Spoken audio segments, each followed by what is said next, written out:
everyone once again, and welcome to another episode of Inside IUE Sports.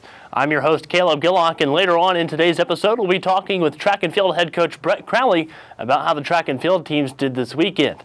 But first, let's talk a little bit about men's and women's basketball. Right now, they're in the middle of the postseason, and we'll have a full reel of the highlights next week. Let's go ahead and take a look at what we have so far. Physical talent and basketball talent, I believe, to match up to anyone in the country. And the Red Wolves like get that to start things off. That was number 4, Houston Clark. And I totally spaced that one, Kyle. That was not on Bailey Dryman. That was actually on Josie Cobb. First foul against the Trojans.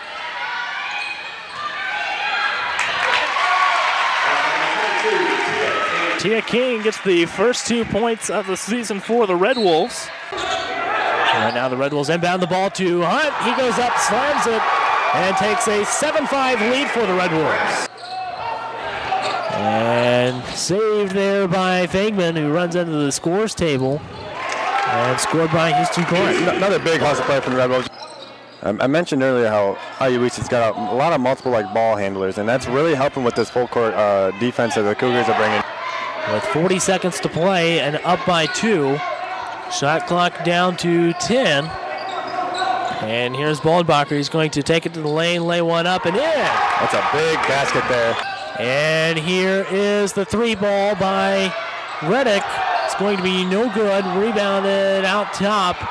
Shot down to 1, and Boldbacher will run it out. Red Wolves take a 72-69 win here over Mount Vernon Nazarene.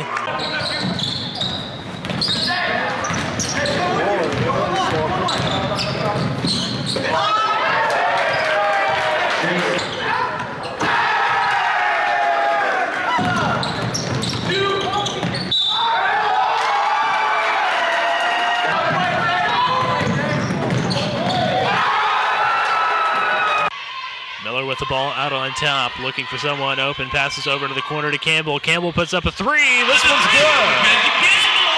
That's a big early bucket for the Red Wolves. I know they struggle from beyond the three-point line in the early games, but getting an early one there is big. King with the steal. She brings it down towards the basket and lays this one in, and the Red Wolves jump out with a 5-0 lead. Red Wolves need to attempt to avoid foul trouble early. They don't want to be giving up free throws early in the first half during the bonus. There's Miller underneath the basket, stops and puts this one in. Inside to Niehoff. Niehoff not open, kicks it back out to Campbell, shoots another 3. She's now 2 for 3 from three-point range. Tia King bringing the ball up the floor for the Red Wolves, crosses the half-court line, and right now the Red Wolves trying to slow things down here and get back into routine. Here's Miller underneath for a layup. And right there is another missed layup by Ricketts. Here's Miller underneath for a layup. This one's good for Miller. Kept alive. Jenna Knapp has the ball. Passes over to the right wing. And here's a 3-point shot by Miller. And that's good. Rebounded by the Red Wolves. Knapp has the ball. Gives it to Dryman. Dryman up and in. And 1 for Dryman.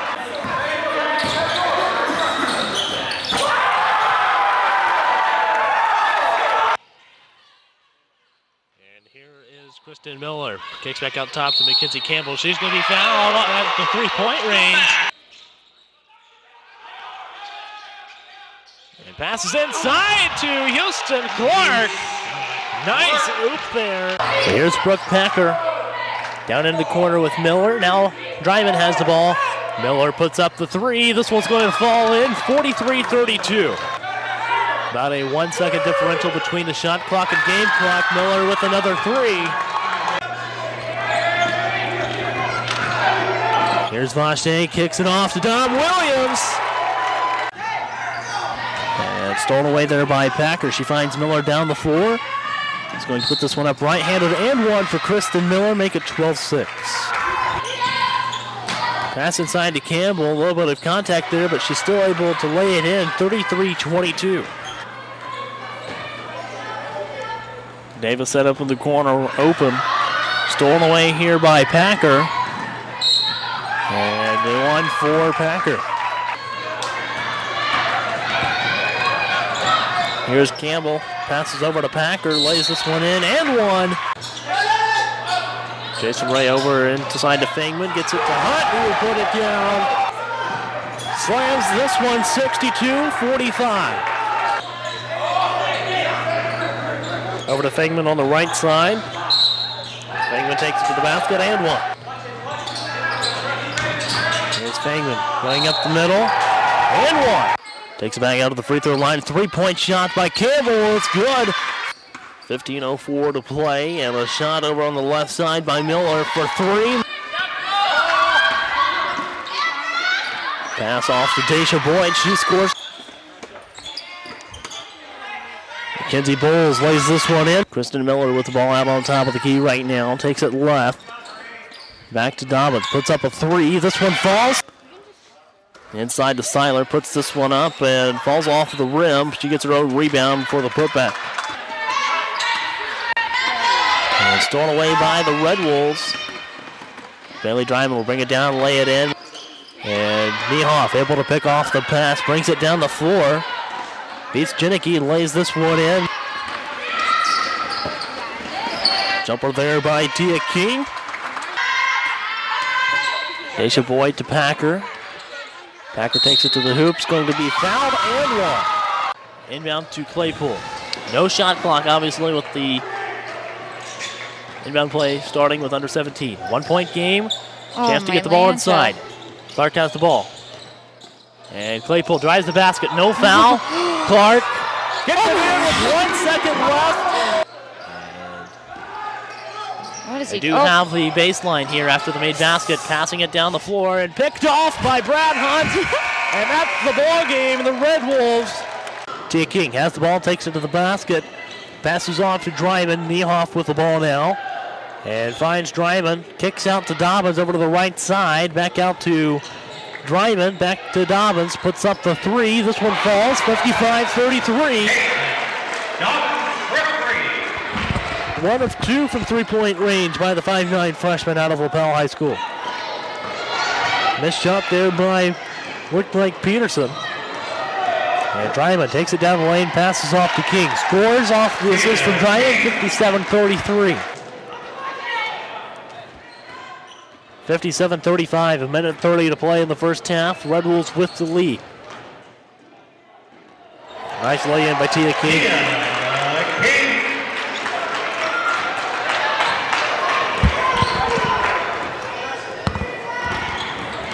And trying to get it up there by Cook. Unable to do so. Dryman crosses over behind the back out to King. And takes it down the lane, misses the layup, but Niehoff there for the rebound, lays this one in. Falling down to Dom Williams, out top now with Claypool. Lobs inside to Dom Williams. And inbounds to Tyler Fangman, puts up a jumper. This one, the go-ahead basket for the Red Wolves, 48-46.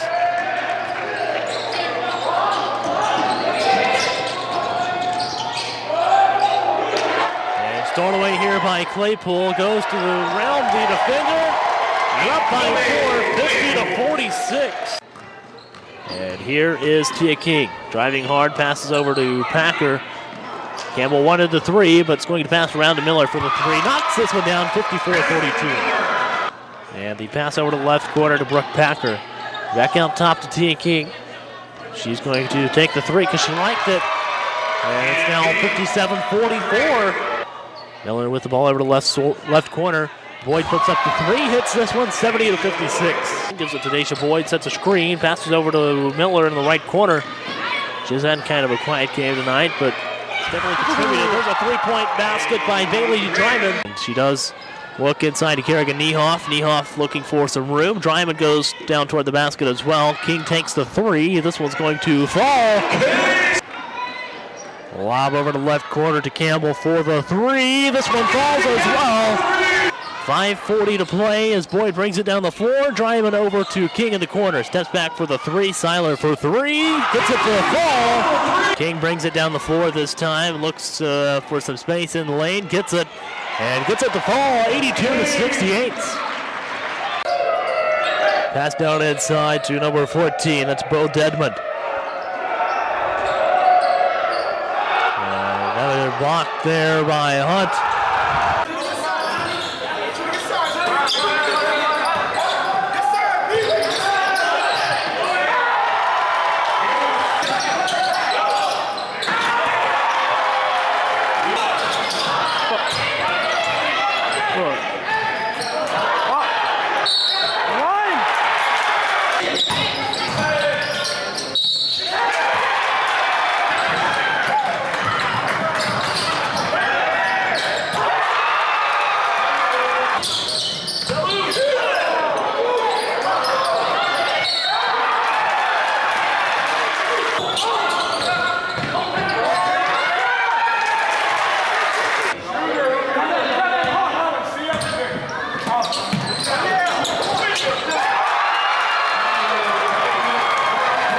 Hard to believe it was a 2-point game after the black layup made it 48-46. The lob underneath, and what a play as Clark went airborne, and then a reverse slam on the alley-oop from Claypool. And there you have the highlights from the season so far. We'll have a full reel of the highlights from this season next week. We'll be right back with more Inside IUE Sports. This is where a busy mom can work toward a bachelor's degree from a top national university during softball practice. It's where a service member can continue his college studies from anywhere in the world, and where you'll benefit from one of the country's most effectively delivered online programs. Woohoo! So, if you've ever wondered if a college education is really worth it, this is where you'll see that it is. This is Indiana University East Online.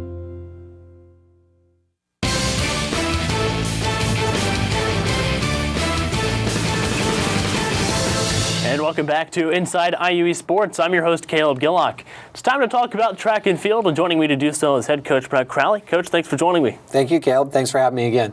Well, a great weekend for the track and field teams as you went to Anderson University for the Fred Wilt Invitational. Tell us a little bit about it.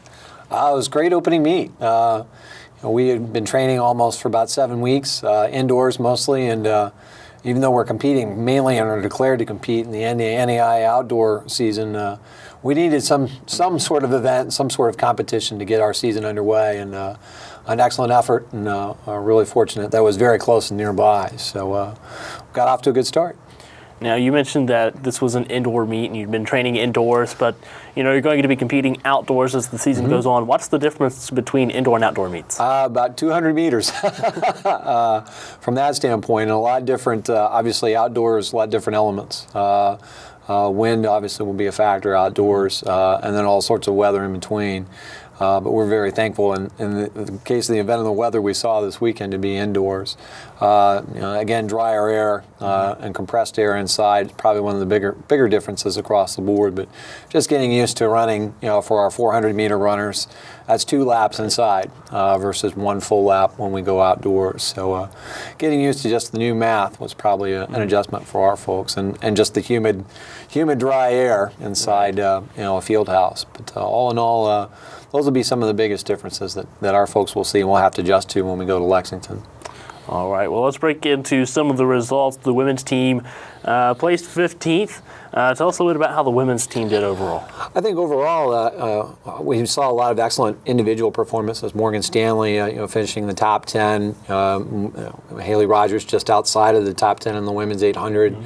To name a couple, right up front. But we saw some really encouraging performances. I think Allie Can did very well in the 60-meter hurdles from that standpoint, and then back that up after a lengthy knee surgery with a really outstanding time, I think, in the 3,000. Grace Yetton had a very consistent day, ran a 6:07 mile split in the distance medley relay. For our milers, Teresa Helmsman, Kelsey Beener, all who were right around 6.5 minutes, just learning how to pace themselves a little bit better indoors.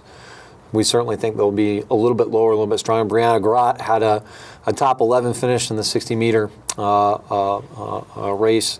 We think that'll translate well when we go outdoors to the 100-meter race. Overall, I think we had a pretty good showing. They didn't actually have the big splash that some of our men did, but I think we were pretty consistent overall. Some of us needed to be a little more healthy. Haley struggled a little bit. She was really running on 1.5 good feet. Has been complaining about that as of late. Hopefully we'll we'll get her back into good health. And but all in all, our relays did very well, and our women's team got off to a really good start. All right. How about the men's team? They placed 7th. A unique, again, we have, this is, most of the teams we saw there are NCAA Division, 3 caliber talent. There were only 2 other NAIA schools ahead of us in terms of team points that particular day. At this early, juncture for our team to finish, in the top, within the top 10 in a meet with 18 teams, is a pretty good sign. We're, especially our mid distances, are very competitive. But we had great showings from Clint Swanson and Dylan Cope across the board. We did well, but those 2 really stood out and shined well.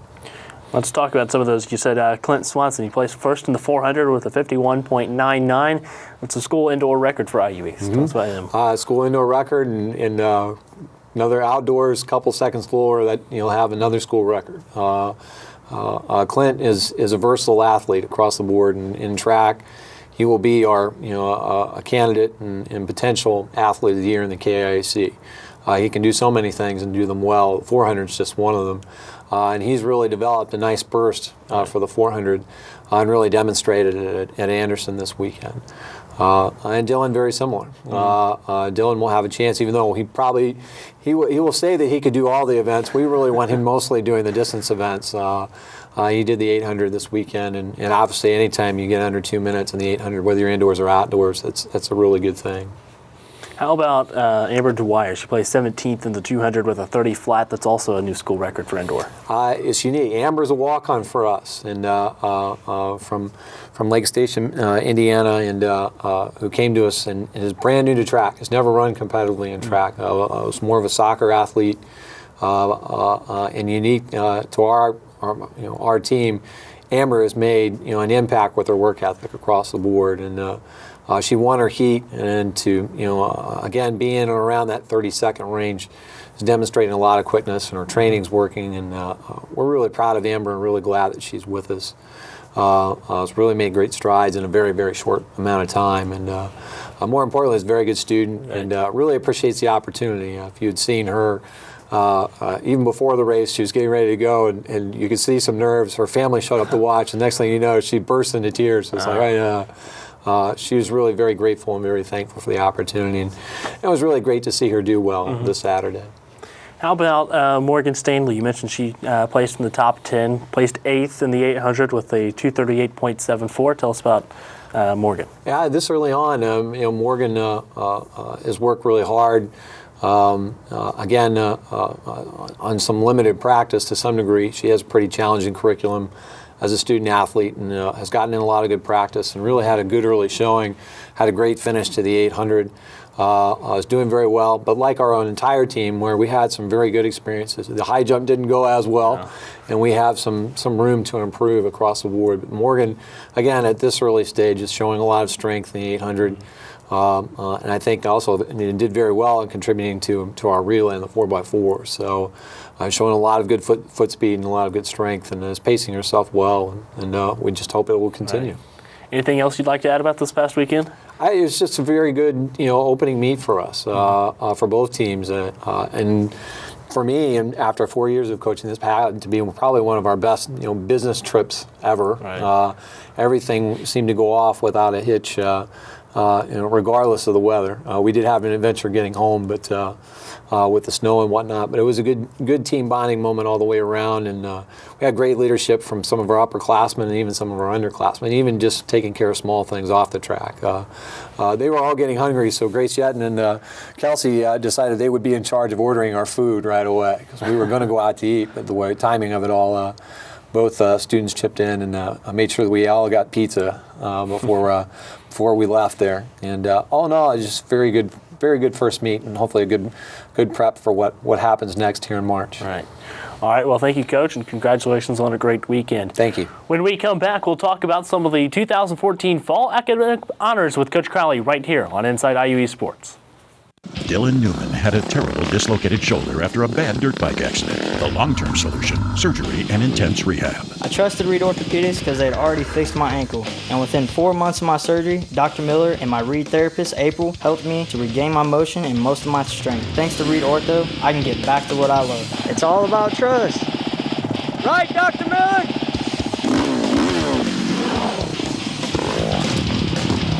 right here at Reed. Right here in Richmond.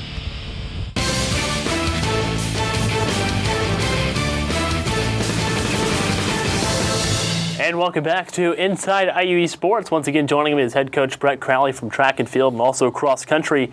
But now we're going to talk about the fall 2014 academic honors. We had 34 student athletes earning academic honors. Let's start with the chancellor's list. There was 12 students on that had to earn a 4.0 or higher. Tell us a little bit about that. Well, across the board, anytime you have that number of students, either on the chancellor's or the dean's list, you have a lot of people who are really taking our academic code of conduct very seriously and following through with good study habits and good time management.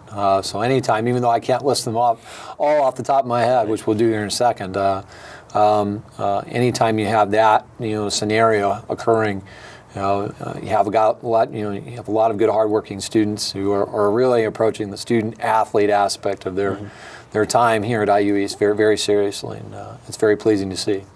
How about the 22 students on the dean's list that takes a 3.5 GPA or higher?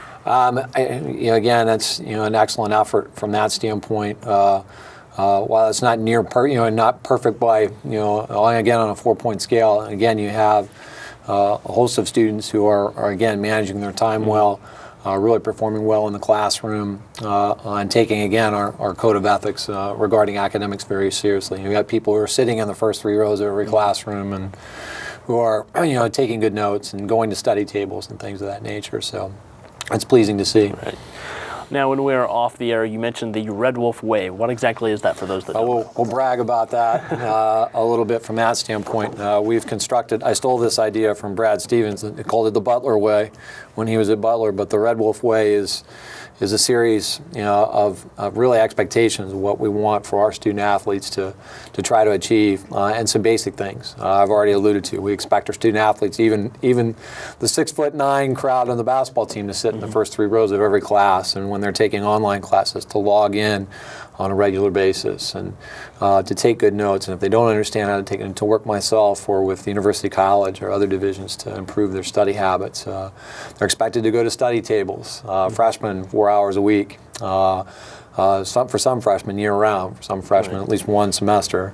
And they do progress checkups with myself as an academic advisor and in the University College division as well. So by just adhering to some of these tenets and others, I think we're able to achieve the type of success that you're talking about here. All right, Coach. Well, thanks for joining me. Thank you. We'll be right back with more Inside IUE Sports.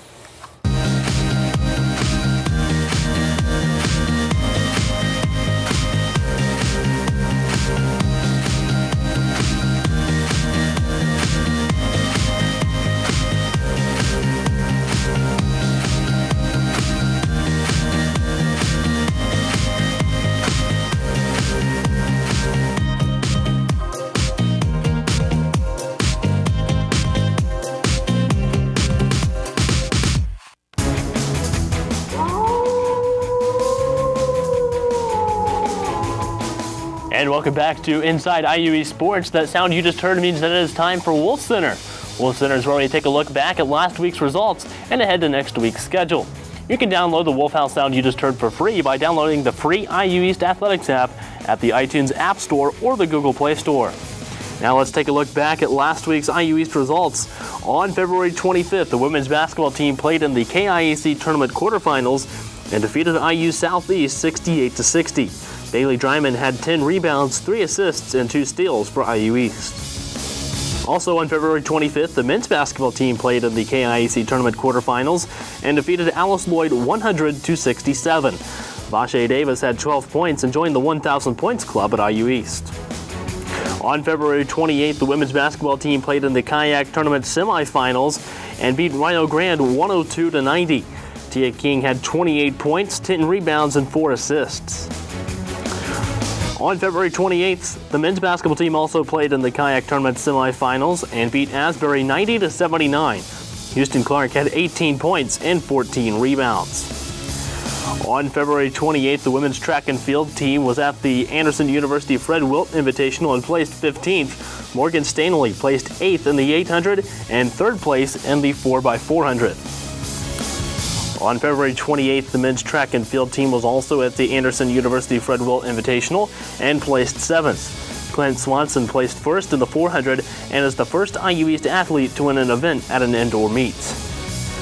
And now taking a look at the schedule, on March 9th and 10th, the men's golf team will be at the Point Invitational. That's at Callaway Garden Golf Resort in Pine Mountain, Georgia. And that's the 2015 spring opener for the IU East men's golf team.